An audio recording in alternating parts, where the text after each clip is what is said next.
성경 말씀은 에베소 1장 2절 말씀입니다. 우리 함께 읽겠습니다. 시작. 하나님 우리 아버지와 주 예수 그리스도로부터 은혜와 평강이 너희에게 있을지어다. 아멘.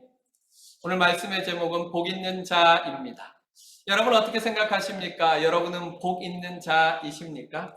올 한 해 힘들고 어려운 일들도 많았을 것입니다. 이제 지나온 4개월을 한번 돌아보시면서 한번 생각해 보십시오.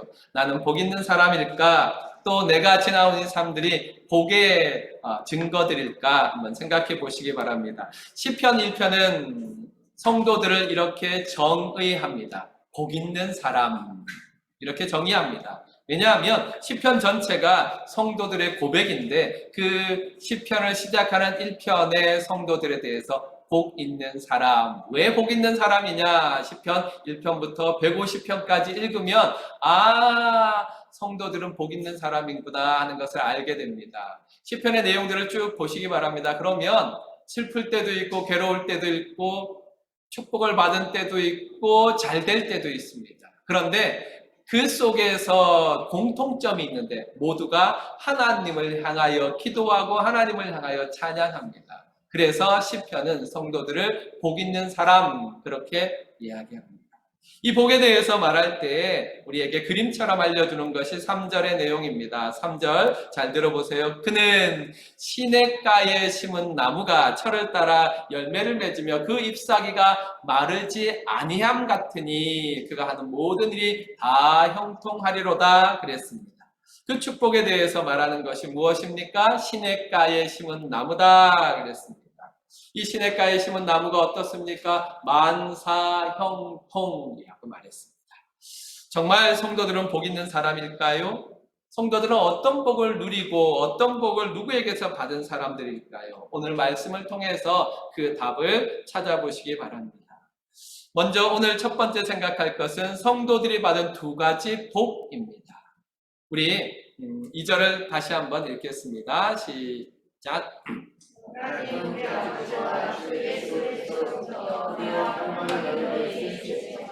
아멘. 하나님 우리 아버지와 주 예수 그리스도로부터 은혜와 평강이 너희에게 있을지어다. 그렇게 에베소서는 우리에게 알려주고 있습니다. 성도들에게는 두 가지 복이 있습니다. 정말로 다른 어떤 복, 그러니까 물질의 축복, 건강의 축복 이런 거 생각하기 이전에 있는 아주 근원적인 복입니다. 이 복에 비하면 우리가 구하고 있는 그 복들은 사실은 보너스입니다. 그 복이 무엇이냐? 바로 은혜와 평강입니다.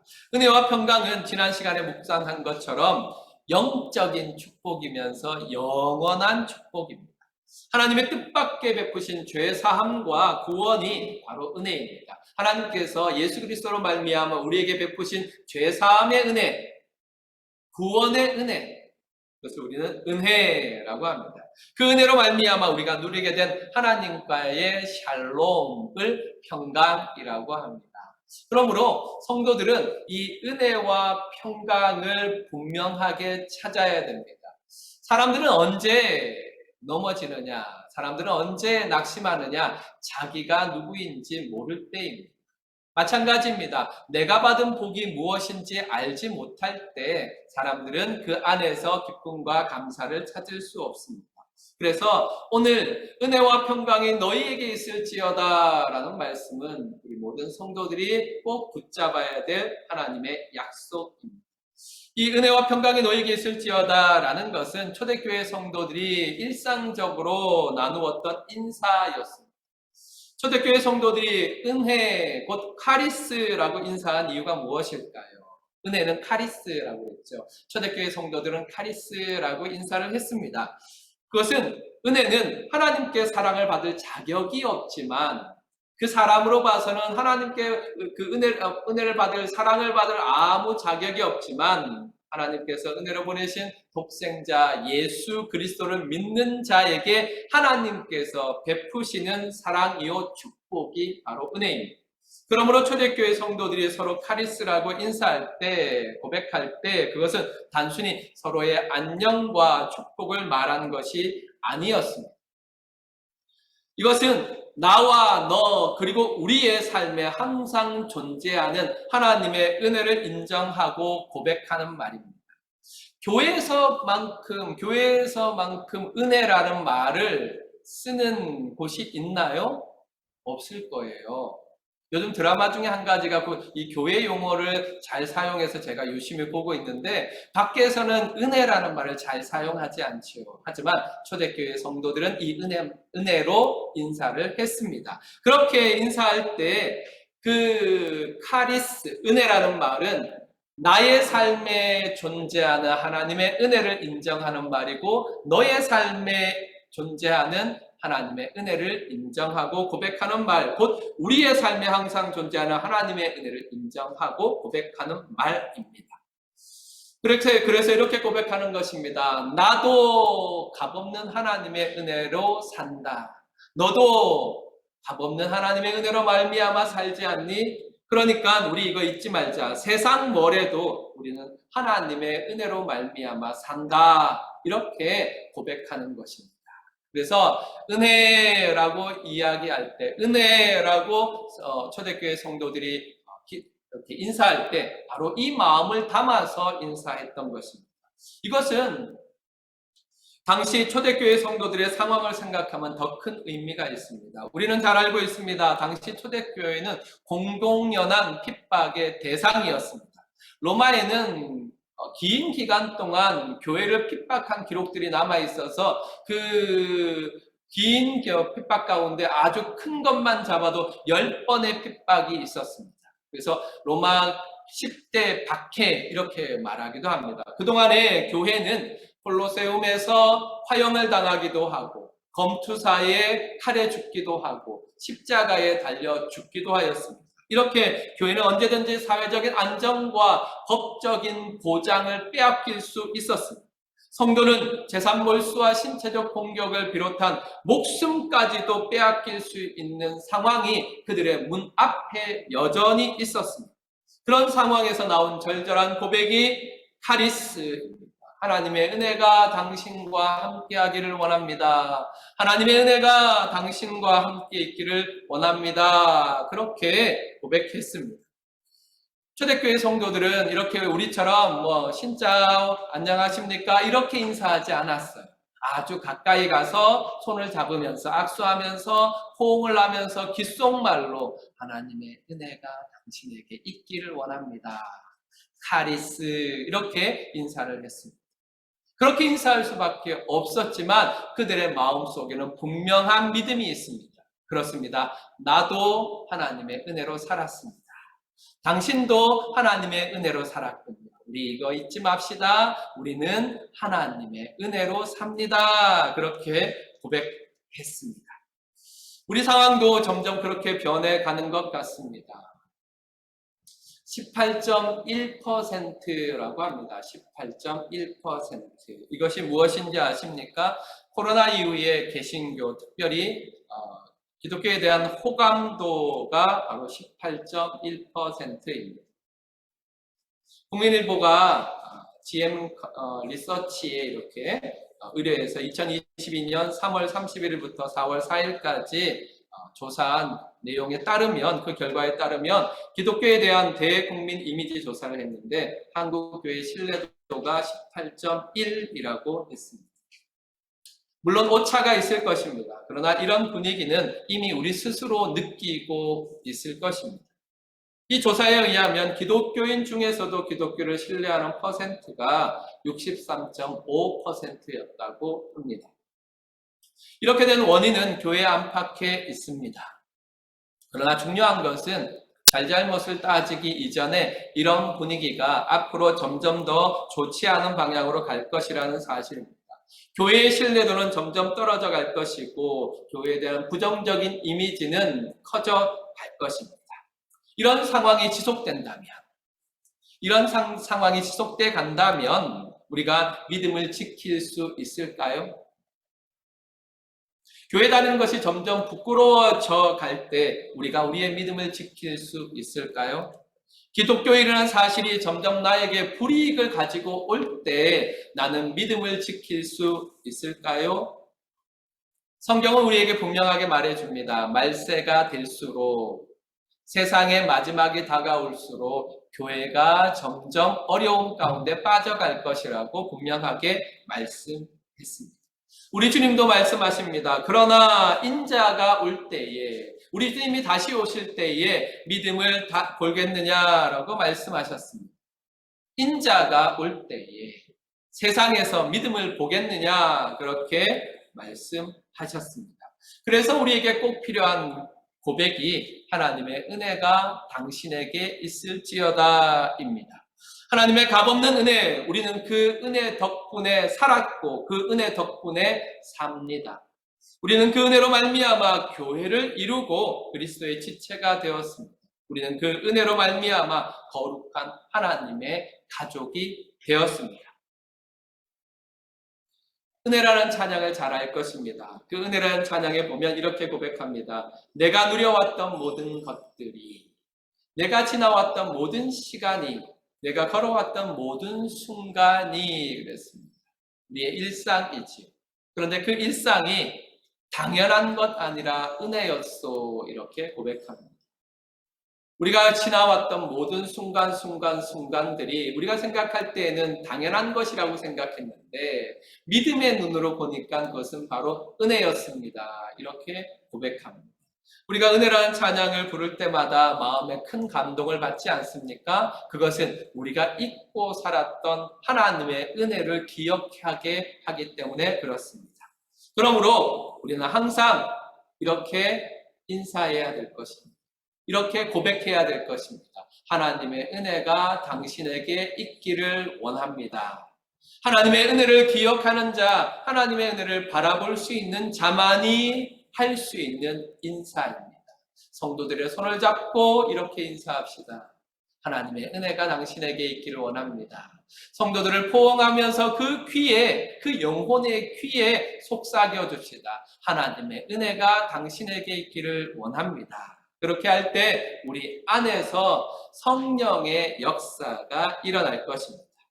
또 초대교회 성도들은 에이레네 그랬습니다. 이것은 하나님의 평강이 당신에게 있을지어다 라고 인사한 것입니다. 에이레네란 말은 평강, 평안 이런 뜻이지만 더 정확한 의미를 알기 위해서는 지난번에 말씀을 나눈 것처럼 샬롬의 번역이라는 사실을 기억하는 것입니다.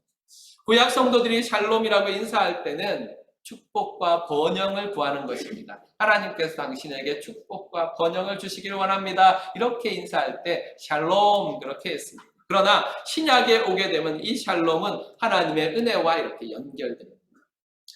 구원의 은혜를 전제로 한 평강의 인사를 나누었습니다. 예수 그리스도를 통해서 주어진 구원의 은혜가 성도를 심판주이신 하나님과 관계없는 평강, 두려움 없는 평강을 누리게 하였기 때문에 그렇습니다. 그러니까 하나님께서 예수 그리스도로 주신 죄사함과 구원의 은혜로 말미암아 우리는 하나님과 평강을 누리기 때문에 그렇습니다. 저는 은혜의 샘에서 평강이 솟아난다 이 말이 참 좋습니다. 은혜의 샘에서 평강이 솟아난다. 우리말에도 그런 말이 있죠. 쌀독에서 인심난다. 그렇습니다. 우리 안에 은혜가 충만하지 않으면, 우리 안에 하나님의 은혜를 고백하고 고백하여서 하나님의 은혜가 충만하지 않으면 우리 속에서 평강이 나올 수 없습니다. 여러분 마음이 가난할 때, 마음이 빈곤할 때, 마음이 척박할 때 여러분 입에서 좋은 말 나오신 적이 있으십니까? 만약에 그런 분이라면 정말 그 어떤 의지가 대단한 분이실 것입니다. 우리 안에 충만할 때 기쁨과 즐거움이 나오는 것처럼 우리 안에 하나님의 은혜가 확인되고 하나님의 은혜가 충만할 때 우리 안에서 평강이 나옵니다. 왜냐하면 우리는 평강의 생산자가 아니기 때문에 그렇습니다. 평강은 우리에게서 나는 것이 아니라 은혜의 하나님께서 납니다. 그러므로 우리는 무엇이 되어야 하느냐 하면 평강의 전달자, 샬롬의 전달자가 되어야 합니다. 이 평강에 있어서만은 우리는 모든 성도는 배달의 민족이 되어야 될 것입니다. 우리는 하나님의 은혜를 입었기 때문에 하나님과 평강을 누립니다. 우리는 하나님의 은혜를 입었기 때문에 서로 평강을 누립니다. 우리는 하나님의 은혜를 입었기 때문에 어떤 환난을 당하여도 믿음을 지킬 수 있습니다. 우리는 하나님의 은혜를 입었기 때문에 세상을 이해하고 용서할 수 있습니다. 이렇게 하나님의 은혜로부터 우리의 평강이 나오는 것입니다. 깨지지 않는 평강, 우리 안에 깨지지 않는 평강은 깨어질 수 없는 하나님의 은혜로 말미암아 나오는 것입니다.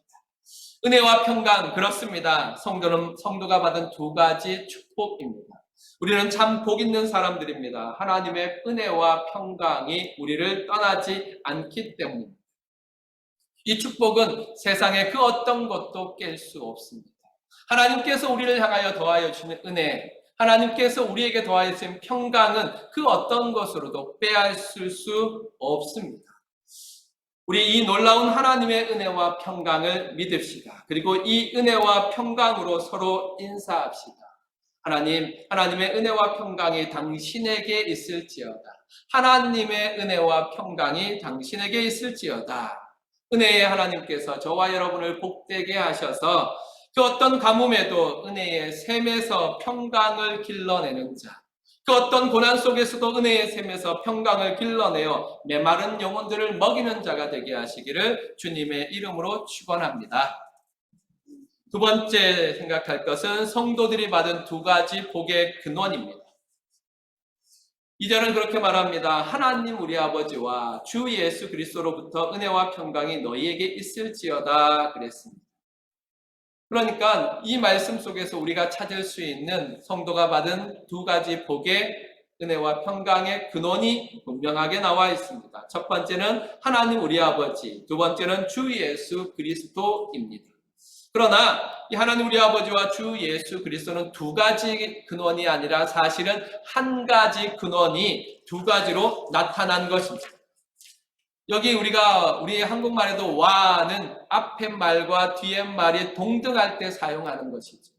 헬라어도 마찬가지입니다. 헬라어로 번역된 이 와는 카이라고 하는데 카이는 항상 앞뒤가 대등할 때 사용하는 접속사입니다. 그러므로 우리 하나님 아버지와 주 예수 그리스도는 동일한 하나님이시며 동일한 우리 축복의 근원이십니다. 먼저 하나님 우리 아버지라고 했습니다. 하나님 우리 아버지, 얼마나 놀라운 고백입니까? 성도 여러분, 하나님 우리 아버지라고 고백할 때마다 깜짝 놀라야 합니다. 왜 그렇습니까? 전능하신 하나님께서 우리의 아버지 되신 것만 해도 놀랍고 고마운 일입니다. 그런데 그 하나님께서 우리의 아버지가 되셨습니다. 한번 생각해 보십시오. 하나님께서 내가 너의 하나님이야 라고 말할 때 구약의 우리 믿음의 선배들이 얼마나 깜짝 놀랐습니까? 아브라함이 놀랐고 이삭이 놀랐고 야곱이 놀라지 않았습니까? 내가 너의 하나님이 되겠다는 약속을 붙잡고 그들의 평생을 살아갔습니다. 그런데 신약에 와서 예수님께서는 우리에게 그 전능하신 하나님께서 우리의 하나님이 되실 뿐만 아니라 예수 그리스도로 말미암아 우리의 아버지가 되시겠다 말씀하셨습니다.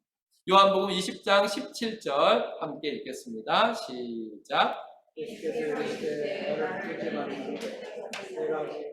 내가 내 아버지 곧 너희 아버지 내 하나님 곧 너희 하나님께로 올라간다 하라 하시니 아멘. 예수님 말씀하십니다. 제자들에게 가서 말해라. 어떻게? 내가 내 아버지 하나님이지요. 그런데 그 하나님께서 단순히 예수님의 아버지이실 뿐만 아니라 너희 아버지 그렇게 말씀하셨습니다.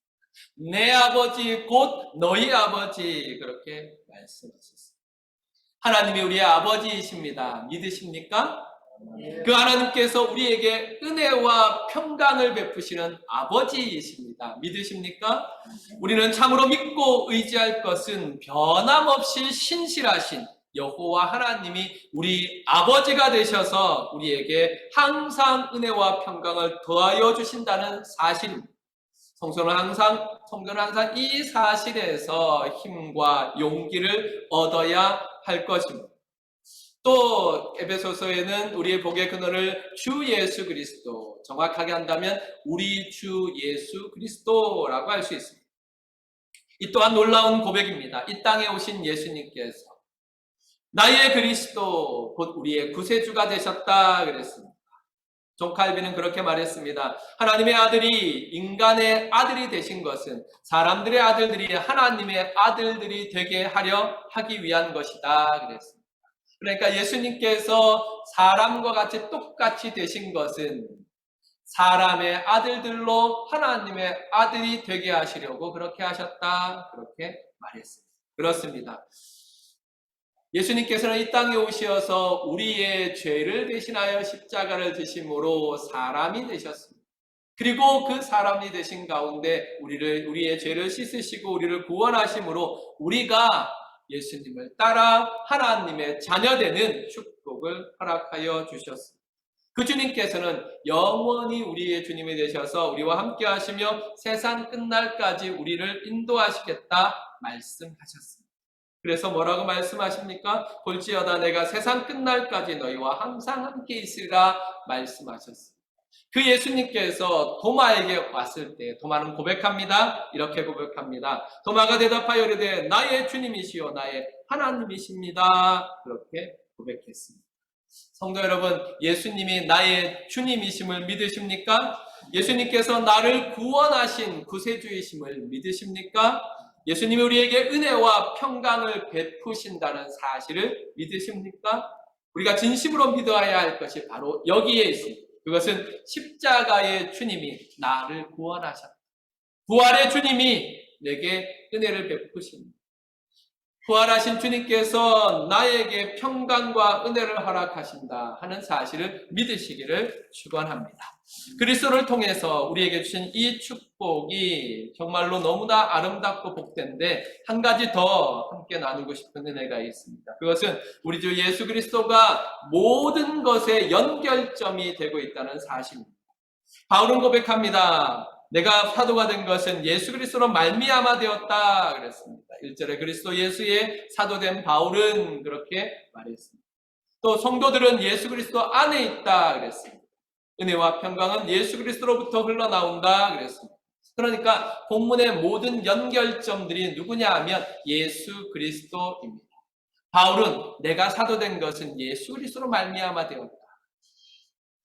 성도는 예수 그리스도 안에 있는 사람들이다.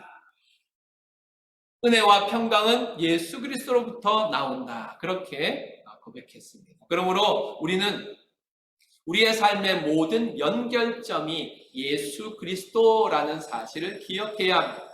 그러므로 우리는 우리의 마음이 주 예수 그리스도로 가득 차 있어야 합니다. 언제든지 우리를 건드리면 우리 안에서 예수 그리스도가 나와야 합니다. 우리의 시선은 항상 우리 주 예수 그리스도에게 맞추어져 있어야 합니다. 우리의 말에 주 예수 그리스도가 고백되어야 합니다. 이것이 복 있는 성도입니다. 하나님의 은혜와 평강을 받은 성도는 바로 그런 사람들입니다. 하나님의 은혜와 평강을 받은 사람, 예수 그리스도를 말미암아 은혜와 평강을 받은 성도들은 항상 믿음의 주여 또 온전하게 하시는 이 예수를 바라봐야 하는 것입니다. 그러므로 우리의 축복의 근원이 하나님 우리 아버지 예수 그리스도 우리 구세주이심을 믿고 항상 주님을 바라보는 자 되시기를 주님의 이름으로 축원합니다. 사랑하는 성도 여러분, 기독교가 기독교다워지는 것은 우리에게 있지 않습니다. 우리를 살리신 하나님, 우리를 새롭게 피조물 되게 하신 주님에게 있습니다. 하나님 우리 아버지와 우리 주 예수 그리스도가 우리의 복의 근원임을 깨달을 때 우리가 변화되어 참된 성도가 되고 참된 교회가 되고 참된 기독교가 될 수 있습니다. 세상 눈치 보는 것은 그 다음 일입니다. 세상이 원하는 것들을 들어주는 것도 그 다음 일입니다. 우리는 먼저 우리가 하나님으로 말미암아 구원받은 사람들이며 예수 그리스도로 말미암아 하나님의 은혜를 입은 자임을 기억해야 합니다. 그래서 하나님께서는 날마다 우리에게 은혜를 더하여 주십니다. 어디에 있어요? 그 은혜 이렇게 말할 수 있습니다. 이번에도 우리 아들들하고 이야기를 나누면서 하나님께서 너를 사랑하셔, 하나님께서 내게 은혜를 베푸셔 라고 말할 때 그게 잘 안 보여요 그렇게 대답하더라고요. 그것을 볼 수 있는 것이 믿음이다 이렇게 이야기해 줬습니다. 그렇습니다. 믿음의 눈으로 볼 때 우리의 일상 속에 하나님의 은혜가 있고 우리의 일상 속에 하나님의 평강이 있다는 사실을 발견하게 될 것입니다. 우리 주 예수 그리스도께서는 날마다 우리에게 평강을 내려주고 있습니다. 우리는 이 사실을 믿어야 합니다. 우리가 이 사실을 믿고 있다는 것을 표현하는 방법이 있습니다. 첫 번째는 우리는 성도들을 만날 때마다 항상 이 말로 서로 인사하고 축복해야 합니다. 하나님 우리 아버지와 주 예수 그리스도로부터 은혜와 평강이 당신에게 있을지어다. 있을지어다는 좀 어색하죠. 가끔 그런 목사님들하고 만났을 때도 그렇게 이야기할 때가 있어요. 저는 축도할 때 성경에 있는 그대로 이렇게 축도하잖아요. 있을지어다 이렇게 축도하잖아요. 그러면 목사님들이 그 교만해 보여. 그러니까 있기를 소원합니다. 있기를 기도합니다. 이렇게 하는 건 어때? 그렇게 이야기합니다. 물론 이제 그렇게 할 수 있어요. 하지만 저는 성경 그대로 하고 싶습니다. 그래서 있을지어다라고 말합니다. 여러분들도 한번 해보시기 바랍니다. 여러분들도 성도와 성도를 만날 때 손을 꼭 잡고 이렇게 인사해 보시기 바랍니다. 하나님 우리 아버지와 주 예수 그리스도로부터 은혜와 평강이 당신에게 있을지어다. 이렇게 인사해 보시기 바랍니다. 이게 어색하고 낯설면 이렇게 바꾸셔도 돼요. 하나님 우리 아버지와 주 예수 그리스도로부터 은혜와 평강이 당신에게 있기를 원합니다. 이렇게 하셔도 돼요. 중요한 것은 우리가 하나님의 은혜와 평강을 그 성도들에게 구하는 것입니다. 기도하는 것입니다. 이렇게 한번 해보시겠습니다. 우리 옆에 있는 성도들에게 한번 해보시기 바랍니다. 멀리 있으면 멀리 보고 하셔도 돼요. 지금 박해하는 때가 아니기 때문에 함께 해보시기 바랍니다. 다 같이 읽겠습니다. 시작. 하나님 우리 아버지와 주 예수 그리스도로부터 은혜와 평강이 당신에게 있을지어다. 아멘.